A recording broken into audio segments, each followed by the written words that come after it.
content warnings. Heidi has posted in the comments. So yeah, I'm going to be talking about representation of Indigenous people in the news media landscape in Australia. Shouldn't be too much that's culturally sensitive in that, but I have been known to swear. I've worked in a kitchen before, and I swear often when I get on the roll. So maybe that might be the sensitive stuff. Okay, we've hit 7:30, so I guess I will start. I'm happy just to roll through what I've got. I've made some notes. A lot of what I'm talking about is part of my research 2 or 3 years ago, so I've gone back to look at those notes. So you'll see me, my eyes swing across just to check out, the line of thinking. For this, usually I use, Keynote. But just got some scrolling text on the side, and usually I've got more feedback in terms of people speaking at me. So I guess you could do that in the comments section. I will keep jumping across as well and trying to field any questions that you put to me. So yeah, I guess I'll start with what I've written about in my research, and then we can jump back and just really focus on any questions you've got a bit more fully. So I guess the first thing I want to do is just acknowledge where I am, and that's on Boomerang country over here. It encompasses most of Melbourne, really, the city of Melbourne on the north side, different mob, but over here, Boomerang, and yeah, just want to acknowledge that's their traditional lands. It's very important to do so. If you don't, you're complicit in a crime scene, to put it bluntly.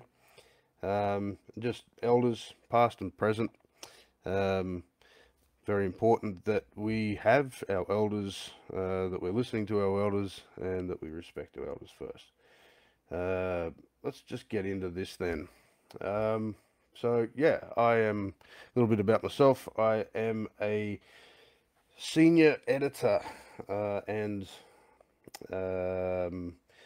with NITV, and moving into a new role this year, which I will find out more about next week when I return to work. I'm currently still on annual leave, which has been great.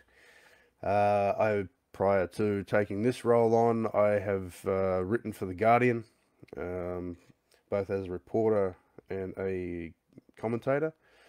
I've been a daily editor for Indigenous X, maybe 3 or 4 years ago now. Time has gone quick. Prior to that, I was doing, well, pretty much at the same time, I was doing a PhD at both University of Melbourne and for a short time over at Monash University on this topic roundly, which is improving representation of Aboriginal people, First Nations people in the news media in Australia. And that topic at the time, not a lot of people would seem to be doing, addressing that issue. And since there are more and more people doing it, which is great. I've dropped out. I had the opportunity to either continue research, academic research, or go into the industry and make the changes that I knew, attempt to get some of the changes made that I knew needed to be made in order to achieve the things that I was interested in, where I'd got up to in my research.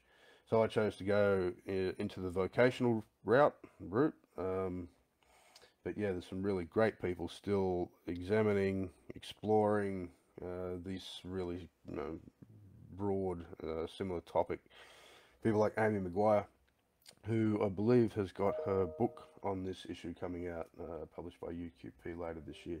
So yeah, look, let's get started. I've got in the presentation, the visual presentation is really great. There's some video that we watch of some really terrible reporting practices or reporting examples from commercial media in the way that they handle Aboriginal stories. It's confronting to watch, and it's a great way to sort of jolt people into the mindset of what I'm talking about. So I can't do that here, but what I can do is try and paint a picture for you about the impact of certain policies, Commonwealth policies made against Aboriginal people for the bulk of last century.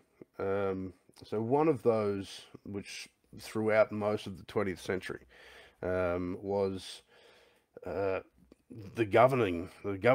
regulation, heavy regulation of language and meaning, particularly First Nations languages. We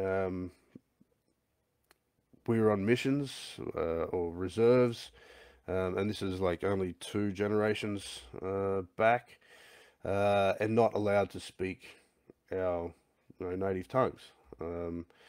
Where I'm from is up around the mid-north coast area of what is now known as New South Wales, around the Kempsey area, which is a regional town up there. There were 3 Aboriginal reserves or missions: Greenhill, which was on the north side of town; Burnt Bridge, which is on the south side of Kempsey; and Bellbrook, which is out west in the hills. And my great grandmother, Josephine Pearl Moran, as a child, went into the Greenhill Reserve, and my great grandfather, William Henry Holton, he went into the Burnt Bridge Aboriginal Reserve. They met at the cinema in town, segregated cinema, and lo and behold, that was the late 30s, and that's where us mob came from. We're Biripi and Dunghutti, Biripi from Popside and Dunghutti from Nanside. But on those missions, and this is a similar story right throughout, particularly the East Coast, we were not allowed to speak our language, the native tongue. So a lot of culture was lost, and a lot of meaning was lost, as well as a whole bunch of other things that were associated with that really heavy regulation. So what that means is that, and just looking at my notes here, pretty heavy, it's language and meaning being imbued with power.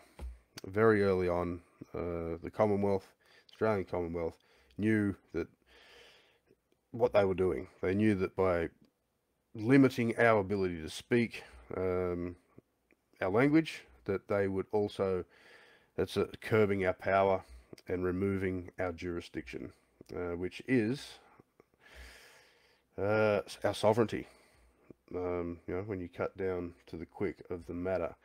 So language and meaning are capable of conferring and subverting sovereignty, but they're also capable, language and meaning, of preserving sovereignty. So what we have seen is the Australian Commonwealth's long history of implementing policies designed to extinguish the sovereignty of Aboriginal people, whether it be land, whether it be language, whether it be just our presence, our political voice. All of the things that news media is really, really interested in.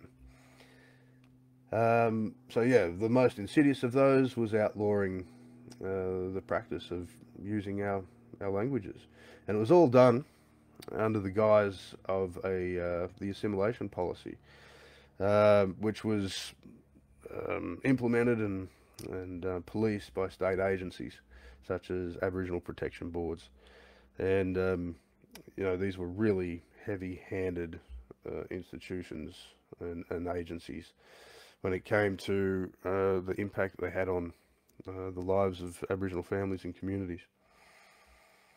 And I think it's fair to say that because of that, all of those policies and legislations throughout the bulk of the 20th century, that Australia's pretty much always recognised the central role that language and meaning plays in fostering identity, which is an interesting thing to note leading into January 26.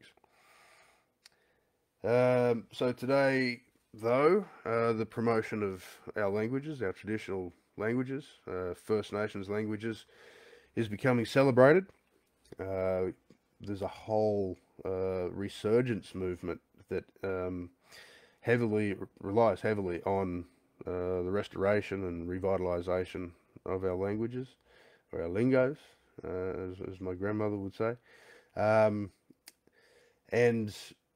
these Aboriginal language programs, they're being funded by state and federal monies, and they're incredibly popular. If you look at enrollments in them, they're really popular, great participation, and yeah, it's at the forefront of the resurgence movement. And also, yeah, well, the big one is you start to see the importance of language through recommendations made by expert panels and stuff on the prospect of constitutional amendment to recognise Aboriginal people in the founding document of Australia. So it just really underlines how important language is and the influence and the way it carries meaning. A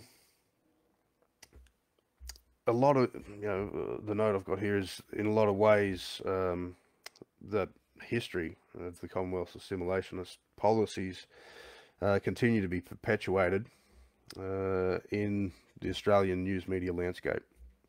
So that's the bridge across, and there's my wife walking in. She is going to leave now. So yeah, that is the segue, the bridge across from the past to the topic that really piqued my interest through university, and basically is what drives me in what I do today as a journalist and an editor, and what I like to think of as a media activist. Now I'm currently with NITV. As I said earlier, in the past I've done stuff with The Guardian, but Indigenous X, when I was a daily editor for Indigenous X, we were approached quite a bit. Luke Pearson, who is the established Indigenous X, and I think like the CEO or whatever he is now. We are approached all the time by media professionals to provide them with some advice or whatever it might be, for so that they could get their head across some responsible reporting when it came to Indigenous affairs. There just wasn't anything out there. There were protocols and guidelines that have been produced by people like the great Lester Bostock, Aboriginal lawyer Terry Jenke produced one. I mean, these are the ones that are still the most prominent, but there are a whole heap of them. So they're out there, but what we kept hearing repeatedly was that the training, in-house training within these news organisations just wasn't satisfactory or wasn't sufficient in imparting the sort of confidence into these journalists to do it well. And in journalism school, whether it be at universities or other ways that people do J school, there wasn't enough. Usually it was a couple of hours, and that was it. Journalists were expected to take on what they took on and then go into the world, and if they got the Aboriginal beat, or the Aboriginal round, then learn on the job. Meanwhile, just because a lack of awareness, Aboriginal people and large communities, but Aboriginal people broadly suffer because of just subpar reporting practices. So yeah, we were getting approached individually, and then that sort of alerted us to the fact that we could develop workshops and take them into news organisations and deliver lunchbox workshops for an hour. We could go to universities and do a course over a day or a couple of days to even just help academics write for the media. We could develop specific curriculum to take into Aboriginal communities so that we could sort of raise awareness around the way that mainstream media works and provide Aboriginal media practitioners, community media journalists with the ability to get their content into the mainstream media or manipulate the mainstream media for better outcomes for those communities. To some degree, we had some success, but mostly, and particularly when it came to big legacy news organisations, there was just no interest in taking up, what we were putting down, really, what we were offering. We never were invited into the newsrooms to do these lunchbox things. We did work with some universities, and there were, to some degree, community workshops delivered, but we never developed it as much as we want. We were never able to get the funding that we needed to go in any direction to the extent that we wanted. So we found that journalists, therefore, well-intentioned journalists who really took on a lot of those sort of ethical charters and stuff to do no harm, were just left having to figure it out for themselves on the job.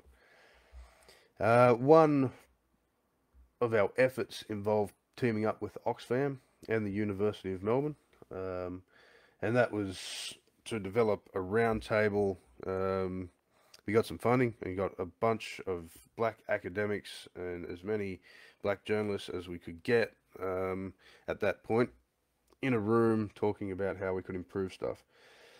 And what we came up with was what ultimately I decided to do, which is infiltrate the news mediascape as much as we could. So that's why I left research and took up the job with The Guardian, and that led into just doing my current role that I've been doing for the past couple of years, which is working with the journalist and correspondence team in NITV, and just sort of providing some mentorship as they're coming through, as they're developing their careers. It's a very young team, and as soon as they acquire a couple of years or 3 years experience and their skill levels really come to the fore, what we're seeing now, and particularly off the back of the Black Lives Matter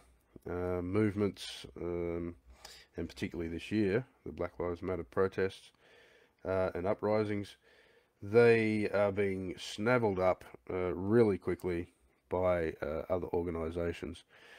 Now, the cynic in me says that the newfound interest in black journalism and black journalists is providing these news organisations with a degree of social license, and they check a box of diversity.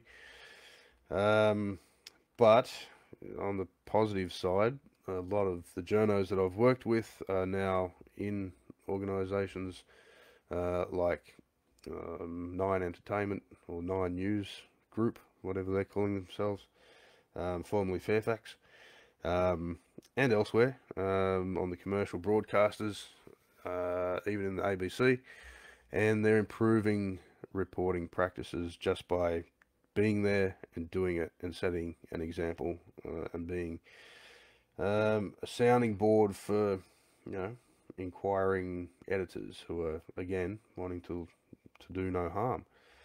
Now, that's got its upside and its downside.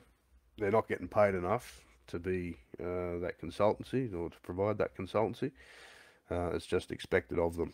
But this is a pattern that we also see throughout most of last century and ongoing. Getting back to a few of my notes,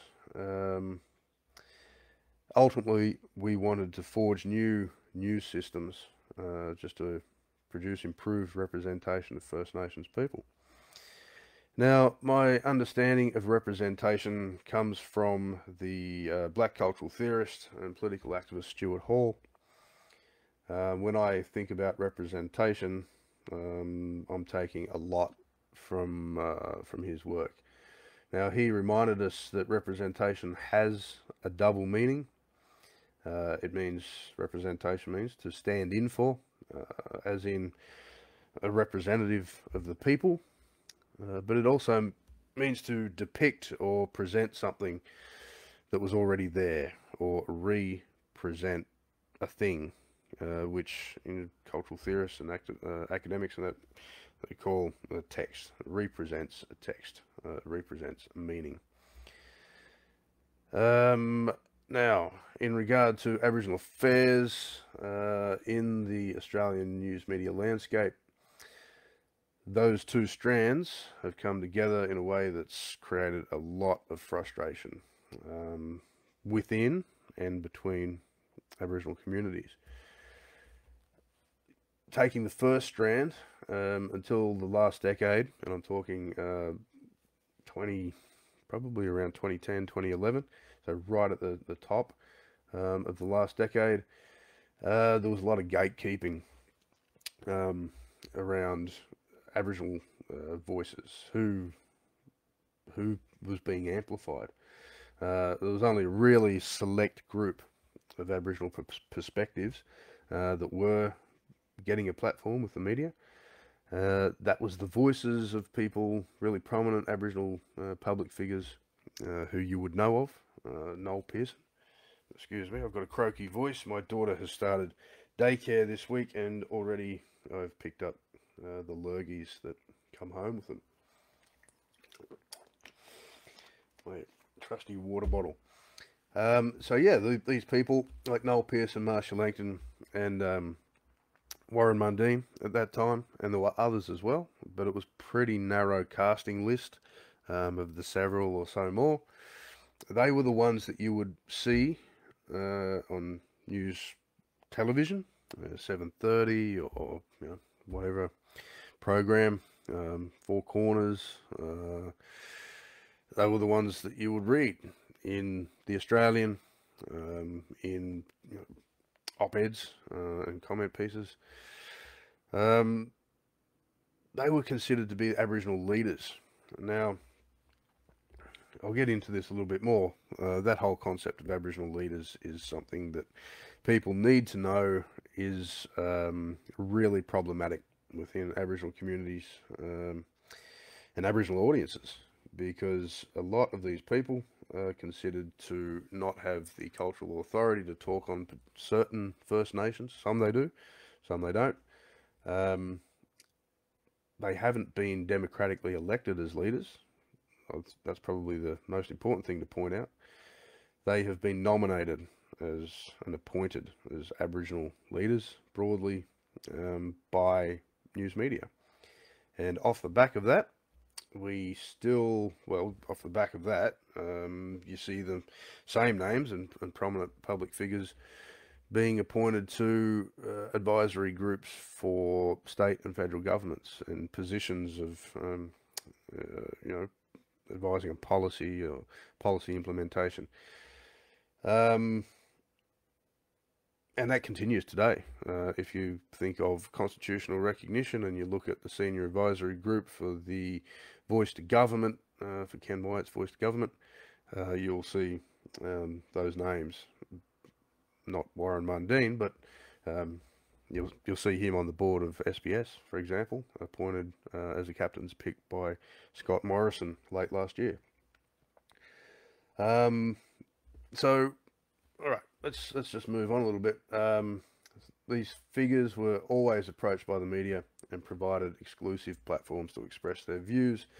And I should point out also that even during that period, and like, well, really since the mid 80s, there was not a lot, and I'm saying none. When I say not a lot, I'm saying none. Aboriginal people reporting on Aboriginal affairs in commercial media, and mostly, I would say predominantly not in ABC either. So, John Newfong, he wrote for The Australian. He was one of the most well-respected Aboriginal journalists throughout the late 60s, 70s and 80s. He wrote for The Australian for a period before he resigned. He worked for, I think, the ABC. And then he did a lot with Black Media, Identity magazine. He was heavily involved in providing the framework for community radio. So incredibly critically important figure in black media in Australia, John Newfong. And he was also a gay and Aboriginal, and in the 60s and 70s in Redfern, which, you know, is incredible strength. So yeah, between John Newfong and the emergence of some younger journalists around the mid to late 2000s, there was not a lot of Aboriginal people doing reporting on Aboriginal affairs. Aboriginal journalists reporting on Aboriginal people. So yeah, this was a problem because there was no Aboriginal influence on the product of Aboriginal affairs, and only a really limited Aboriginal perspective on influencing the policies that affected us. So some people that have done some great work in this area, non-Indigenous, but working closely with myself and other Aboriginal academics, researchers, and media practitioners, is now I'm going to forget their names off the top of my head. I'll come back to that. But there's some great stuff out there looking at the way that government policy is influenced by media. Now, the whole gatekeeping situation created increasingly problematic tensions in community, as people who felt that they were less amplified were saying that those prominent public figures were not representative of them. They weren't elected, they lacked authority to speak, and these tensions continue to play out today. And the example I used before, constitutional recognition, is one of them. Highly contested issue within the Aboriginal community. You wouldn't know it in the way that it gets reported on in most of the media, but yeah, there is diversity of views, and constitutional amendment is not as supported as what has been reported elsewhere. Yeah, there's a few different and very popular positions on it within with mob.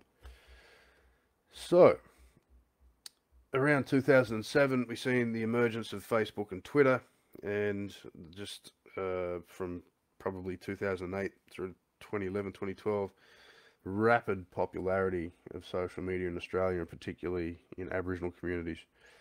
Early adopters A huge uptake, and then as the availability of smart devices increased, they were only released, remember, the first iPhone came out, I think it was 2008, early 2008.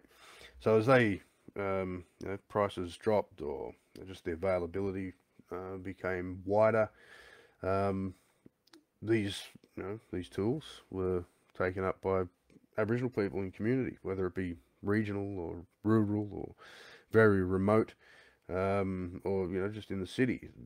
There was a huge proliferation of black social media users, which anyone that follows Twitter would know of Black Twitter, and just Facebook groups, community groups popping up that would have 200, 300,000 followers, and they became forums and places that uh, served the black public sphere. There's lots of academic issues around the concept of public sphere and spheres, but yeah, these places provided a forum and a sphere to discuss stuff that affected their lives,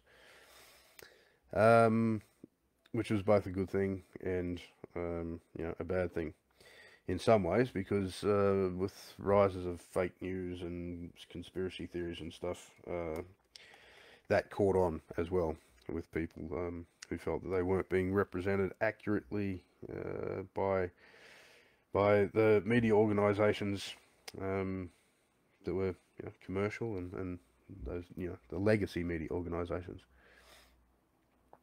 So where were we? Stuart Hall. Hall pointed out that with his second strand that there was nothing already there. There was no true meaning attached to the things that were being represented. It wasn't as if they were the original. They were not just. They were unalterable. There were distortions there. There were distortions in the representations, in the representations of texts. Now, this is important because meaning has always been derived from interpretation and evaluation through systems of classifications. That's how we derive meaning of stuff, of things, of texts, is classifying things. As humans, we draw on these systems of classification, which are, in their fundamental form, taxonomies and typologies, and we draw on them so heavily because that helps us make sense of things. That's the whole system of signification. They inscribe or reinscribe meaning. Now, what that reminds, or what it's an example, a case study of that is so immediate to all of our lives, even right now, is that it is the same system that your web browser is using to find stuff for you, whether you're using Chrome or Fire or any of the others. That's the way that they work. They work on taxonomies and typologies, systems of classification to find your stuff, and to find the meaning of things that you're looking for, or to find information for you. It's also the framework that software engineers and programmers use to try and replicate human intelligence in artificial intelligence, or full artificial intelligence. So it really is a model in the way that our brains work. It's the way that we learn. It's the way that we acquire learning, and the way that knowledge is established. The classification systems are constructed and seasoned by systems of texts, facial responses, units of language, images as signs. It's a system of things that news media utilizes to communicate its own messages and meanings to news consumers. Now, one reason why it's so important that Aboriginal people determine our own representations and narratives in news media is because these hierarchies of classification are not present. They're inherent to non-Indigenous systems of interpretation and classification, but there's no Indigenous systems of interpretation or classification that are present in mainstream news media, or these days, very few. You know, as I said before, I'm just going to hit this. My notebook's about to drop out. As I said before, that's improving with more journalists entering newsrooms and news organisations, and off the back of Black Lives Matter uprisings, greater corporate interest in diversity, but by and large, for the bulk of since we've had communication technologies accessible to the wide populace, there just haven't been those systems in place. Now, this is the confronting part. To phrase that differently, to phrase things, things like hierarchies of classification differently, is to say that the reason that we don't have it is because of systemized white supremacy within news industry, newsrooms and boardrooms. And that is a thing. There is, whether intentional or not, systems of what is essentially white supremacy within newsrooms, just through the natural, framework of thinking. Now, that's kind of confronting concept, particularly for news executives and journalists, individual beat journalists as well, or hard news on the round journalists, shoe leather journalists. No one wants to think of themselves as racist, particularly in Australia, apparently. No one wants to be defined as a white supremacist. But this is what people of colour, Aboriginal people, the point that we've been making is that the systems of knowledge are working on classifications that have been constructed without any input by Aboriginal people.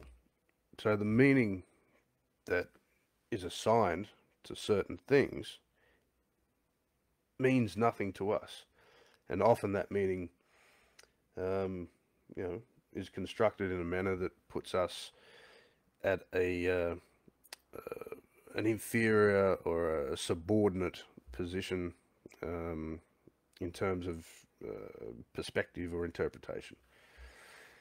So that is kind of like what's at the center of my media activism, is to reassemble the way that that classification system is in place.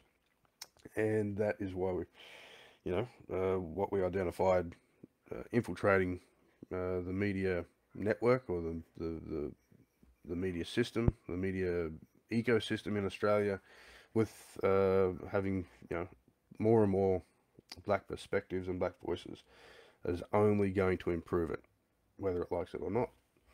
Fortunately, it's well supported, but there is still a lot of resistance to changing it up. I've personally experienced some of this resistance. I think if you were speaking with any media, Aboriginal media practitioner or person of colour that worked in media in Australia, and you're in a safe environment, they would tell you the same as what I'm saying. Now look, this isn't anything new. This was identified in a little document that had 339 recommendations that was published in 1991. That was the final report of the Royal Commission into Aboriginal Deaths in Custody in Australia. So yeah, 91, so however long that was ago, 25 years or something. My maths is not great. Now, the Commission acknowledged in 4 recommendations, amongst those 339, the importance of representation to the well-being of Aboriginal people. Even today, in this atomistic social environment saturated with digital media, the potency of media representation and its relation to cultural and political agency isn't as appreciated as it should be. NITV that I work with is a result of one of those, or possibly all 4, a combination of all 4 of those recommendations. We wouldn't exist without NITV, would not exist as a news org without the 1991 report into the Aboriginal deaths in custody.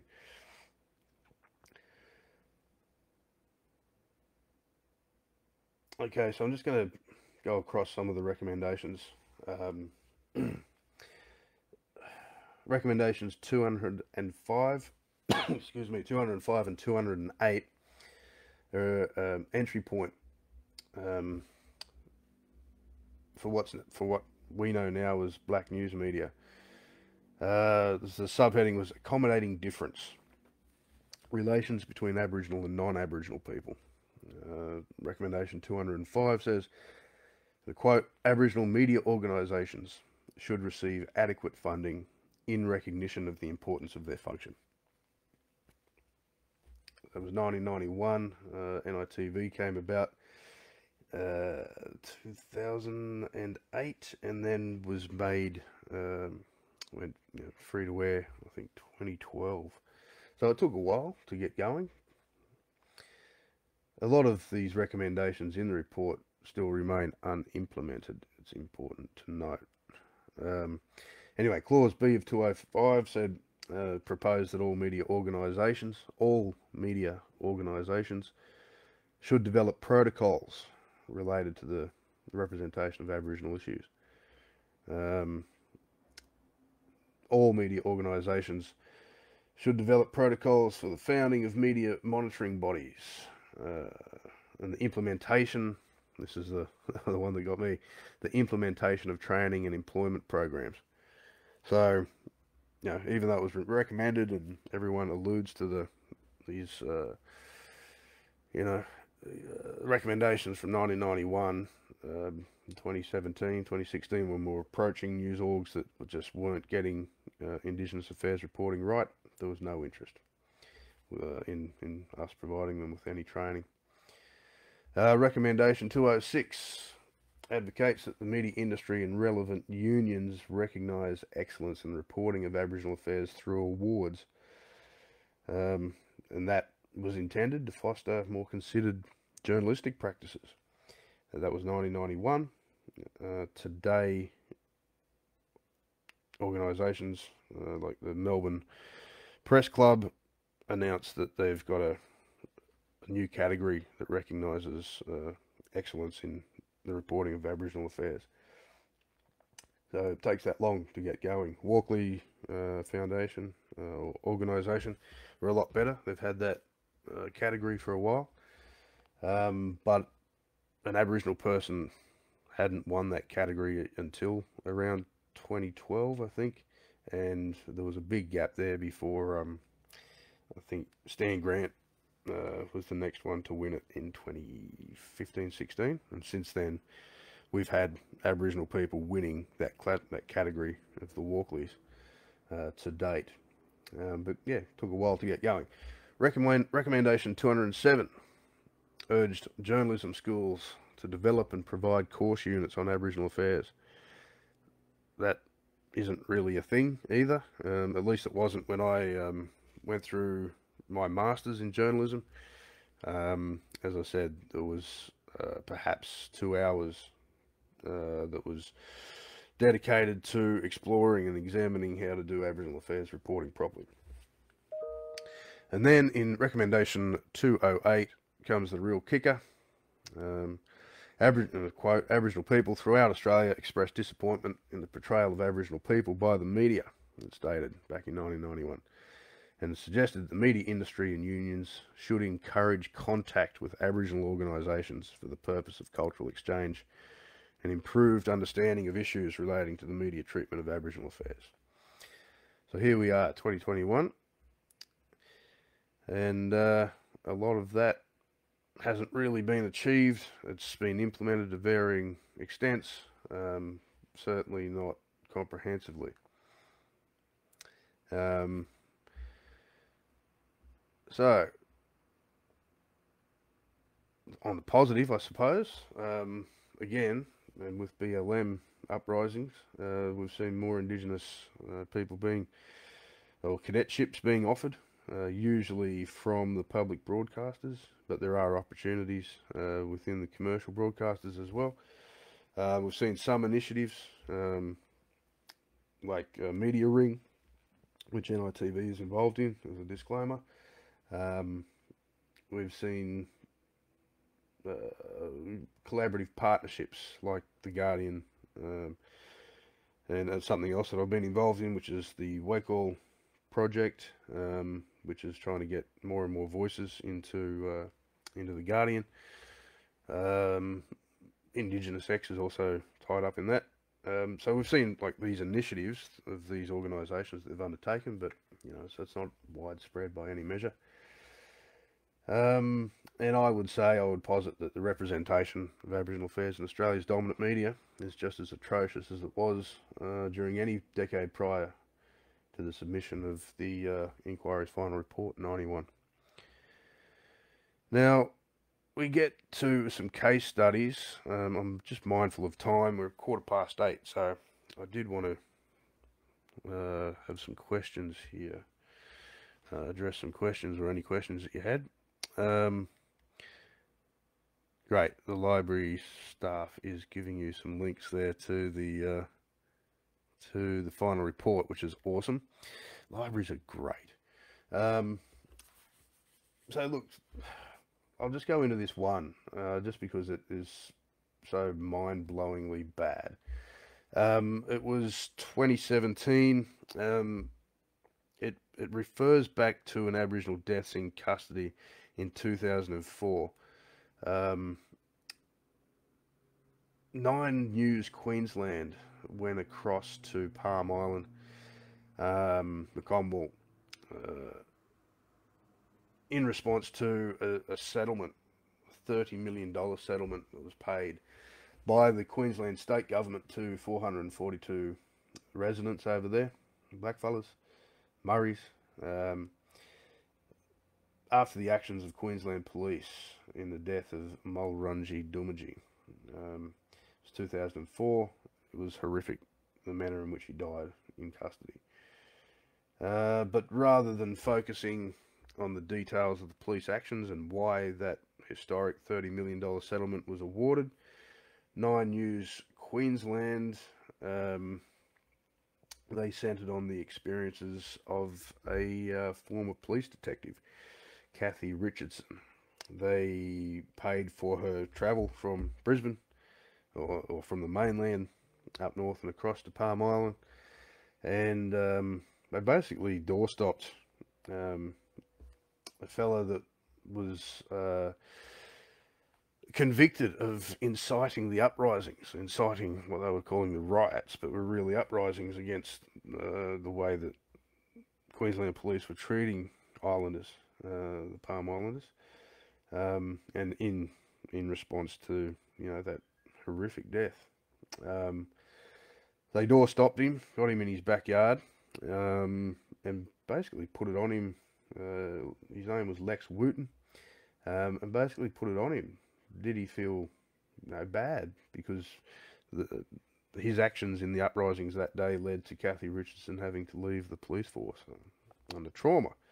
So that was the focus of the 9 News story on this historic $30 million settlement awarded by the federal court for breaches of the Racial Discrimination Act. Let's just think about that. None of that was as important as the feels of the former white female police officer Kathy Richardson.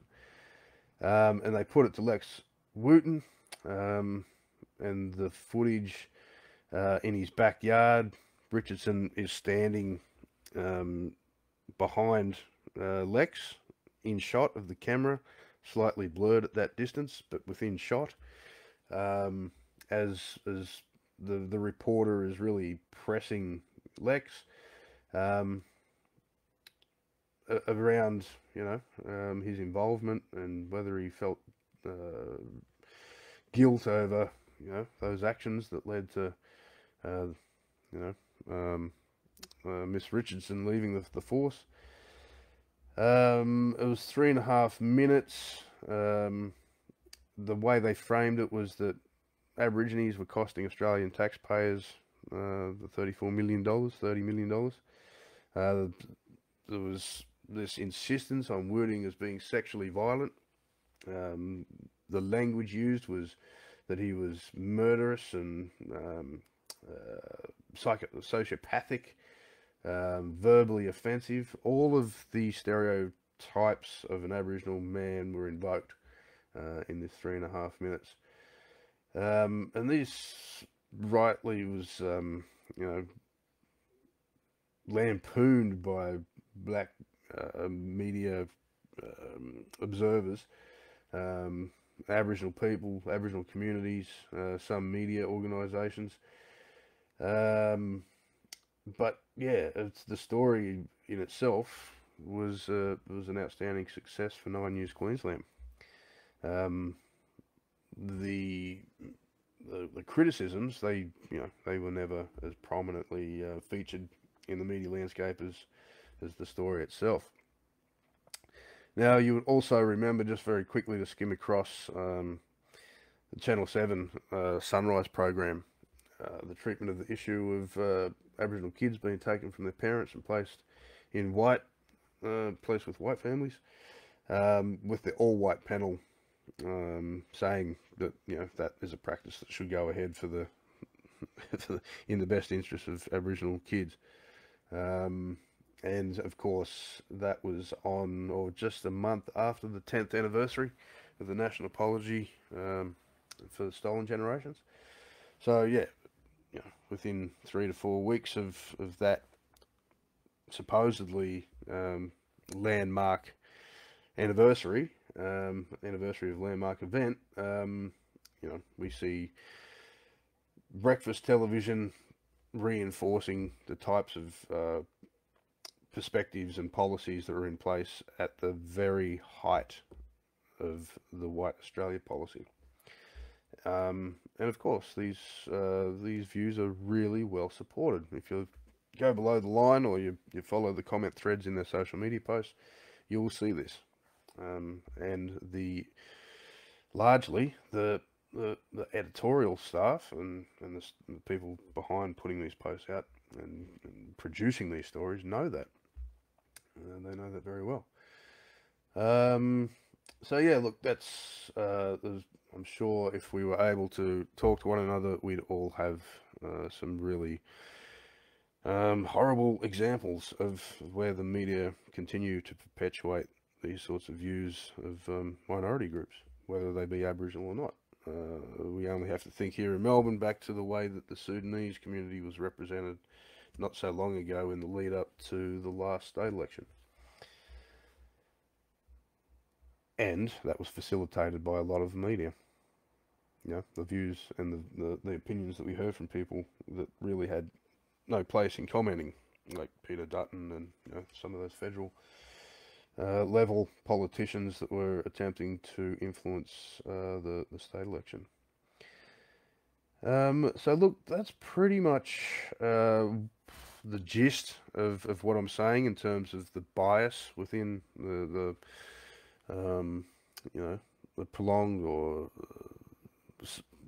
the bias that's still present within Australian news media, or the news landscape and its practices.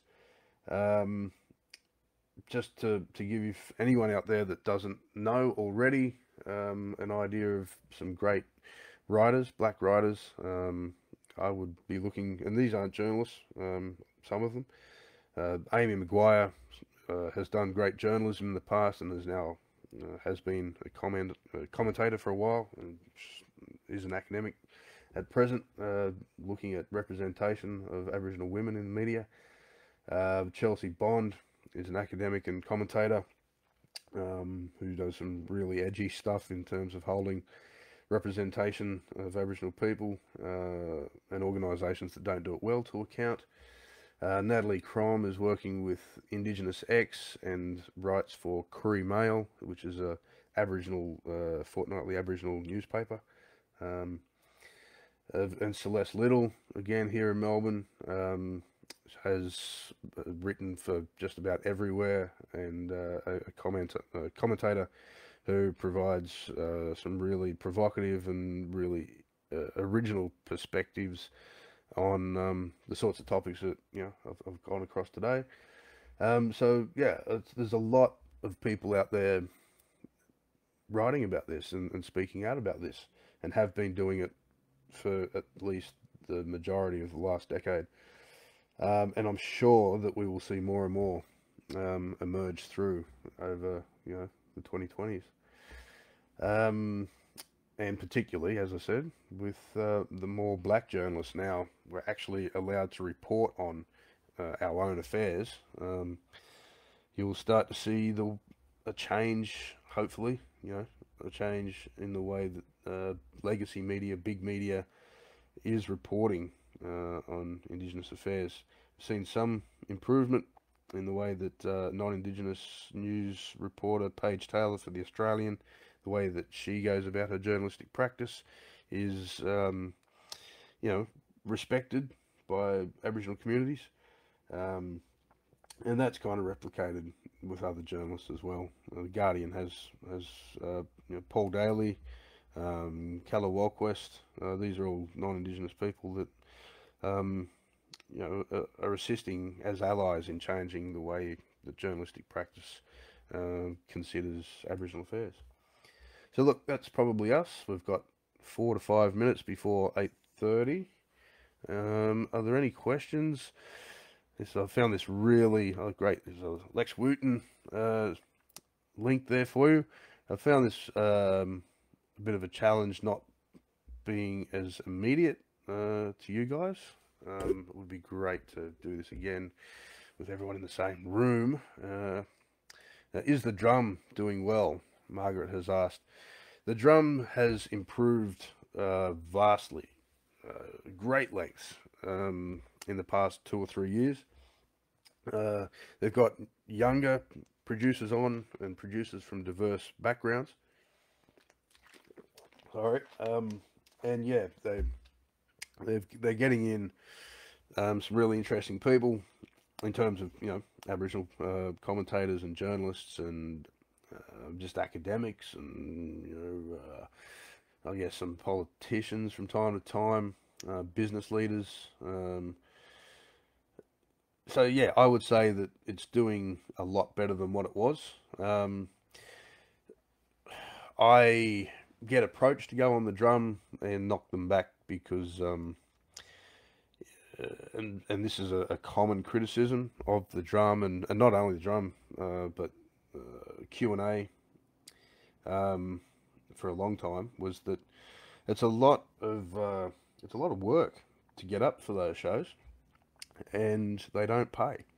So if you've got an Aboriginal person, whether it might be a Celeste Little, who has done Q&A once, I'm not sure if Chelsea's been on. Chelsea's definitely been on the drum. Amy Maguire's been on the drum. Yeah, you've got to get across a lot for that half hour, which is now an hour or so, and you don't get paid for it. You've got to do it in addition to whatever you're doing that day. You might get a free, a taxi ride there and back to save costs, but there's no compensation for the or remuneration for the effort that goes into providing diversity for the show's panel. So I've stepped away from that a little bit. You find some people still work it. It's very useful, and I think that's a good way of thinking about it. It's very useful for adding some capital, some social capital around a profile appearing on Q&A and the drum. which, you know, if that's what they're offering, that's what they're offering. Let's go down and see if I can see a few more. Do you find that shows like Media Watch and the open nature of social media allowing for different perspectives has improved accountability for media outlets? Depends in what forum, I would say, Jessa. Certainly Black Twitter, savage in the way that they will take on badly done media stories or willfully stereotypical representations. What you will find, or what I've observed, is that shows like Media Watch often take some direction from what's going on in that forum or sphere. Not only Twitter, but you know, the dialogue goes beyond that. I think of social media in the same way that, you know, clicktivism works. It's just a useful tool. All of the same sorts of things have happened elsewhere prior to the existence of social media and happen beyond the periphery of social media, but it's just a really agile and effective tool for you know, getting these dialogues started. So yeah, they sort of go beyond those perimeters into other areas of our daily lives, and that's, you know, when an issue or a topic does that, you'll see it popping up on Media Watch, or like with that Sunrise panel going to the regulator. I can't even think. My media training has left me. Yeah, the broadcast regulator there, and you know, there are other examples, whole heap of examples recently. But yeah, once it reaches that stage, you know, the accountability is there. Social media has certainly allowed for different, or you know, provided pathways for new, exciting, and different perspectives entering the public conversations. If you have, and it's interesting to think of the way the sort of you know, platforms like TikTok, the way that they might afford Aboriginal people entry into you know, journalism or the media, broadly speaking. I think that's at its infancy, but you know, huge interest from not only the black community, but you know, elsewhere beyond that. So yeah, like social media has been a game changer. I've got an essay in Griffith Review, the First Nations special there. I think it was last year, might have been the year before, which kind of goes into that a little bit more if you want to check that one out. And yeah, like there's a few academic papers floating around that I've been involved with that are looking at that. Now, this is how my brain works. The two women that I was thinking of before, I couldn't remember their name. Kerry McCallum is one, University of Canberra, and the other one's now lost on me. But if you look up Kerry McCallum, she was the lead researcher in a couple of great big sort of reports and a whole heap of papers, and they're looking at the way that you know, media reporting influences you know, policy and legislation in Aboriginal affairs, and you know, concomitantly in that the way that the importance of Aboriginal people being involved in you know, the media reporting and media analysis of those sorts of things. So look, we're at 8:33. I'm sure you're all sick of my croaky, lurgy voice. Hopefully we can do this again and be in the same room, and we can have all of the wonders of the slideshow and some videos to watch together and gasp at. If you want to follow me on Twitter, I've got open DMs. I'm happy to answer any other questions. Pretty good on Twitter. That's the best place to find me, particularly lately with all this US stuff. And yeah, check out NITV's coverage of January 26, and hopefully you will see in example all of the things that I've been talking about in terms of responsible reporting to our communities. Guys, oh, hang on, we've got another question. I'm happy to do another question. Do you feel news literacy is improving or getting worse in the age of instant publication through social media? Getting worse, I would say. And I was talking about this on 98.9 FM, which is Murray FM, BIMA. It's a Brisbane radio station, Indigenous Media Association. And I think it's just because these technologies have accelerated our daily lives to such a degree that even, you know, media savvy or tertiary educated people are not comprehending, you know, their comprehension skills are suffering. So yeah, people who haven't had the privilege of you know, secondary or tertiary education, they're going to be struggling. You know, to another example is the news cycle. It's probably a better example. The news cycle moves so quickly now that I observed in the CNN coverage of the January 6 Capitol Hill riot, they went to a real effort to stress the you know, the significance of that, because within 24 hours, even that event, you know, the insurrection on the American democracy, even that was being relegated to yesterday's news, and that, you know, is enabled by these instant publication, you know, the social media, the affordances of smart devices, you know, the whole sort of complex there. Is there anything you've seen about the fake news phenomenon that has surprised you?